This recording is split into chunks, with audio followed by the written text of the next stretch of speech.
नमस्कार, यूपी की बात में आप सभी का स्वागत है। आपके साथ मैं हूं जोहम रुबा। सपनों का घर हर किसी की जरूरत भी है और ख्वाहिश भी। और जब कोई योजना उसे पूरा करने का मौका देती है तो उम्मीदें आसमान छूने लगती हैं। लेकिन जब वही उम्मीदें चकनाचूर हो जाएं तो दर्द सिर्फ दिल ही जानता है। यमुना एक्सप्रेसवे औद्योगिक विकास प्राधिकरण यानी कि ईडा की आवासीय भूमिखंड योजना में भी कुछ ऐसा ही हुआ। 54,000 से ज्यादा लोगों ने आवेदन किया, लेकिन लॉटरी में सिर्फ 276 लोगों के नाम निकले। यानी कि हजारों में से सिर्फ कुछ ही लोग खुशकिस्मत निकले। बाकी सभी के हिस्से में आई सिर्फ मायूसी। सपनों का घर, अपनी जमीन, अपनी पहचान, इसी उम्मीद को लेकर यमुना एक्सप्रेसवे औद्योगिक विकास प्राधिकरण की आवासीय भूखंड योजना में 54,000 से ज्यादा लोगों ने आवेदन किया था।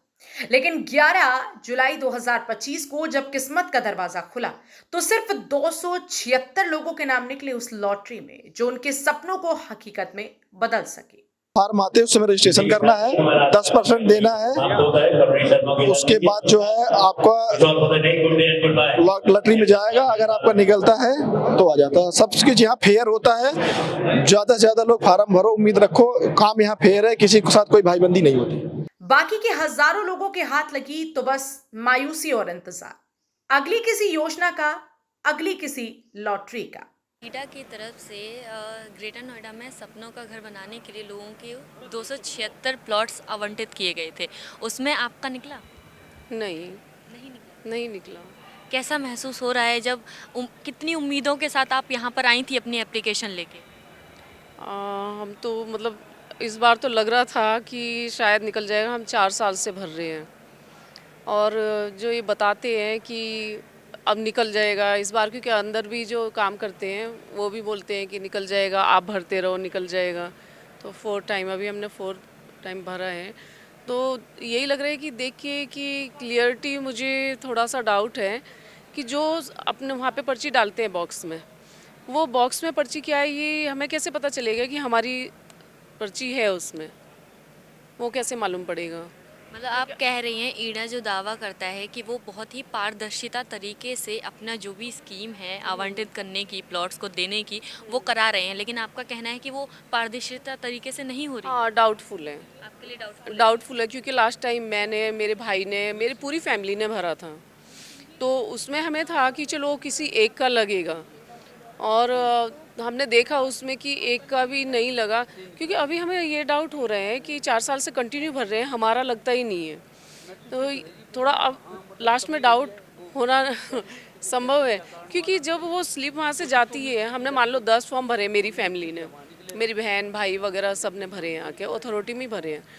तो वो जो वहाँ पे स्लिप बॉक्स में जा रही है, तो हमें कैसे मालूम पड़ेगा कि हमारा नाम है, हमारे नाम की स्लिप उसमें गई है? तो यहाँ पे डाउट है।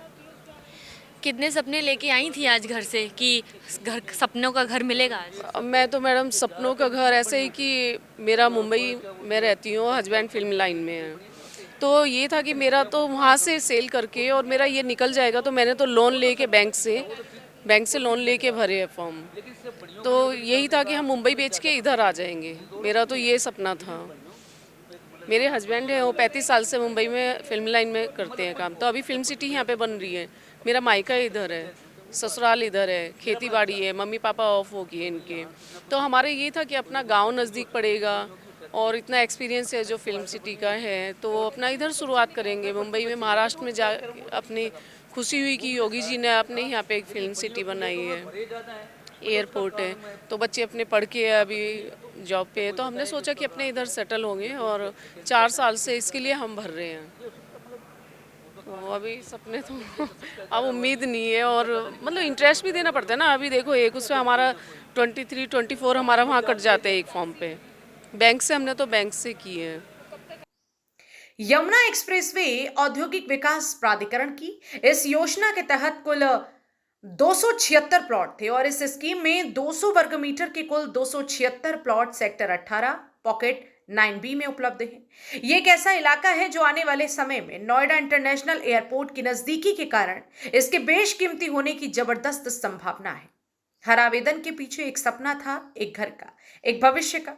लेकिन जब किस्मत ही ठुकरा दे तब क्या कहेंगे? नहीं मैडम, ये एक्चुअली मुझे भी थोड़ा सा, मैं तो फर्स्ट टाइम आया हूँ, मुझे भी ऐसा लगा है कि ये जो पर्ची वाला सिस्टम है ना, मुझे कुछ सही लगा नहीं है। वो इसलिए नहीं सही लगा क्योंकि हम जब इंटर करते हैं, हम जितने लोगों ने भी हमने यहाँ पे ये भरा है, तो उन लोगों के सामने ही उनके नाम की पर्ची बनवानी चाहिए और बॉक्स में डालनी चाहिए, तभी इसकी पारदर्शिता क्लियर होगी। नहीं तो ऐसे क्या है, अपने मतलब उससे उन लोग पर्ची बना के और 2-4 लोगों को दिखा के, ये क्लियरिटी नहीं है। मुझे इतना ही समझ में आया कि क्लियरिटी तभी रहेगी कि अपने आप से, जैसे हम कहीं भी। हाँ जी, हाँ जी, हाँ जी। नहीं, मुझे सही नहीं लगा है, मुझे सही नहीं लगा। और मुझे अगर कोई जितने भी मेंबर हैं, जैसे कि इन्होंने 21 बार भरा है, फिर अभी ये टाइम 15 बार भरा है, तो इनके नाम की जो भी पेपर पे पर्ची नाम की, इनके किस किस नाम से भरा है आपने, उस नाम की पर्ची इनकी क्लियर होनी चाहिए और वो बॉक्स में डलवानी चाहिए, तभी क्लियर मानेंगे उसको। वहीं ओएसडी शैलेंद्र भाटिया ने कहा कि जिनका सपना इस बार अधूरा रह गया है, वो अब अगली योजना का इंतजार करें। लॉटरी में पूरी पारदर्शिता अपनाई गई है। स्थित है और हमें 276 प्लॉट के अगेंस्ट 54,225 आहर आवेदकों की एप्लीकेशंस मिले थे और आज ये ड्रॉ संपन्न किया गया है। और इसमें हमारे जो पर्यवेक्षकगण थे वो जस्टिस भंवर सिंह, जस्टिस अनिरुद्ध सिंह और जस्टिस अल्लाह रहम साहब, इनकी उपस्थिति में और आवंटन समिति की उपस्थिति में ये लॉटरी संपन्न कराई गई है।